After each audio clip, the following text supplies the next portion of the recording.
But the difference with what we call the grooming gang scandal is that it is the mass industrial scale sexual assault and rape by anonymous, unknown persons, and it's been going on across this country on a scale that is simply unimaginable. And yet ever since then, there have been a few inquiries, but very little has happened. This is a stain on our country in every way. It's one of the worst things I think that has ever happened. And there's strong evidence that it's still continuing, and much of it within a few miles of where I'm speaking to you now. The inquiry is flawed, the inquiry will not work, and we want today to offer perhaps a better solution.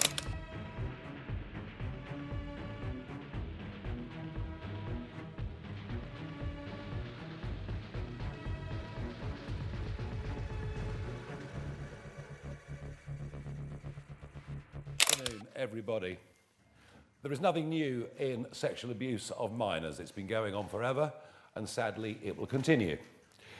Nearly always, it's perpetrated by somebody very close or a trusted person being abused.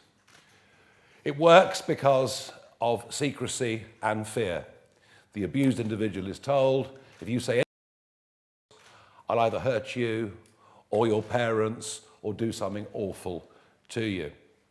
But the difference with what we call the grooming gang scandal is that it is the mass industrial scale sexual assault and rape by anonymous, unknown persons, and it's been going on across this country on a scale that is simply unimaginable.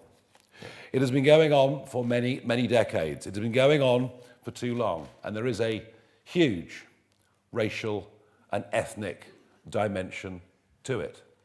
A very large part of these crimes can be attributed to racism in its absolutely worst possible form. And yet this has been met by the collective establishment, and by that I mean social services, police, councillors, members of parliament, governments, by abject cowardice and willful and deliberate neglect. And I first became aware of the scale of 2013, and people were coming up and telling me what had happened in that town, the scale upon which it had happened. And I have to say that initially I looked upon it all with a degree of disbelief. Nothing as large as this, nothing as appalling as this could have happened on this scale without it breaking as a massive public story beforehand. And by 2014, this was a national issue, one that had led to great anger in our country, and much of the rest of the world looking on in absolute horror. They simply couldn't fathom that something like this had happened in the United Kingdom. And yet ever since then, there have been a few inquiries, but very little has happened. This is a stain on our country in every way. It's one of the worst things I think that has ever happened. And there's strong evidence that it's still continuing, and much of it within a few miles of where I'm speaking to you now. As a political issue, well, Kemi Badenoch, the leader of the opposition, can say what she likes. But as Women's Minister, for a period of 2 years, not one single time did she raise this issue in the House of Commons.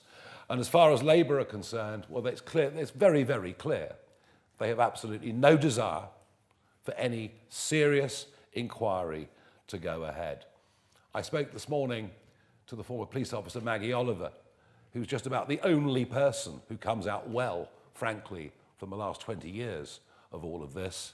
And she made it pretty clear that Jess Phillips was in no way interested in meeting her at all. The inquiry is flawed, the inquiry will not work, and we want today to offer perhaps a better solution. This inquiry is dead in the water. Nearly 5 months have gone by, and what has happened? Nothing. They can't even agree who the chair is going to be. Starmer tells us that the Baroness Casey report forbids it from being a judge. If you read the report carefully, you'll realise that simply isn't true, which of course is in common with very many of the things that he says. 5 gang victims, those that feel insulted, like Ellie, have withdrawn from the inquiry. But you'll be told, there are 5 who insist that Jess Phillips stays in place and that the inquiry continues. But here's the truth about the other 5. Just as I said at the start of this press conference, there are 2 very distinctly different groups of young people who were sexually abused and raped by adults. And what has happened with this inquiry is the government have quite deliberately, from the very start, widened the scope out from those who were victims of Pakistani grooming gangs and brought in other women. And by the way, I'm not demeaning or diminishing in any way the treatment that Samantha Walker and the other 4 have been through. I'm just pointing out they were victims, survivors now, of a very different kind of sexual abuse. And what the country demands, and indeed, what people like Ellie demand, is a laser focus on this very, very unique, and perhaps for many people, difficult to understand phenomenon that has now been going on in our country for decades. My own view is the government would like to simply kick the can down the road, to hold a public inquiry that goes on for such a long time that it can or nothing before the next general election. You don't believe me? Well, have a look at the COVID inquiry, which goes on month after month, year after year, and which today, by the way, has just gone through £192 million in cost, making it even more expensive than the never-ending bloody Sunday inquiry. That is what we are in. I want to suggest, propose today, a better, quicker, more open and more transparent solution. The people of this country place their faith in elected politicians and in Parliament at every general election. Although I think it would be fair to say that that level of trust and faith is probably at the moment at an all-time low. So what I want to do is to offer Parliament a chance to re-establish itself in the minds of people as a good, fair and just institution. It's time for Parliament to step up and to do its job. Do you remember back in 2009 when Sir Fred Goodwin was ordered to appear before the Banking Commission, a new committee that had been set up between the House of Commons and the House of Lords, and Goodwin had to go to appear. And I just don't think we realise just how much power Parliament actually has if it chooses to use it. Select committees have the power to summon anybody. They could summon a former social worker. They could summon a former police officer. They could summon a former councillor. They could summon a former member of Parliament. And I find it hard to believe that MPs in all of these constituencies would not have had letters or emails or pointers as to what was going on. Because unlike the previous examples of sexual abuse that I've talked about, none of this was being hidden. There were groups of up to a dozen plus men waiting around in takeaway, kebab shops, taxi shops. Everyone in these communities knew that something was happening and that something was very, very wrong. So Parliament has that ability. It also has the ability to sanction those if anybody refuses to appear.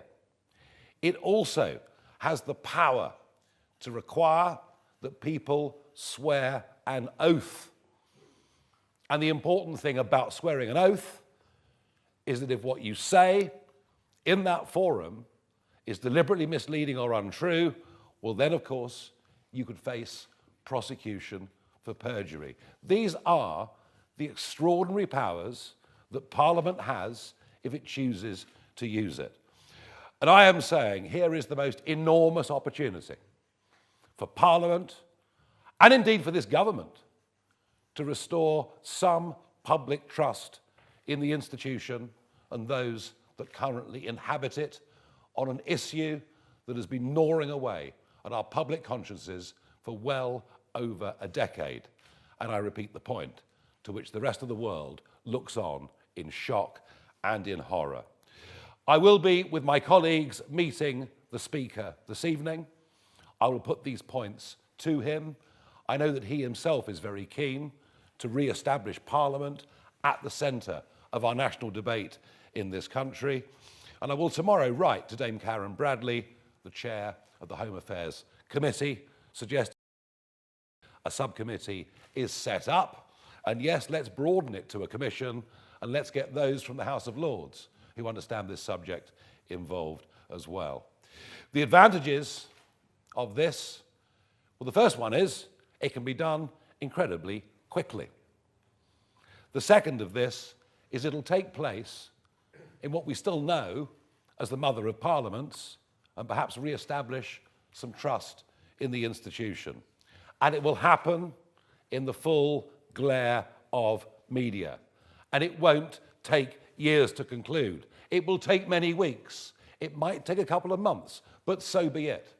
And it will have the power to put in the Palace of Westminster those who are suspected of colluding in the cover-up of one of the most shameful stories in the history of our islands.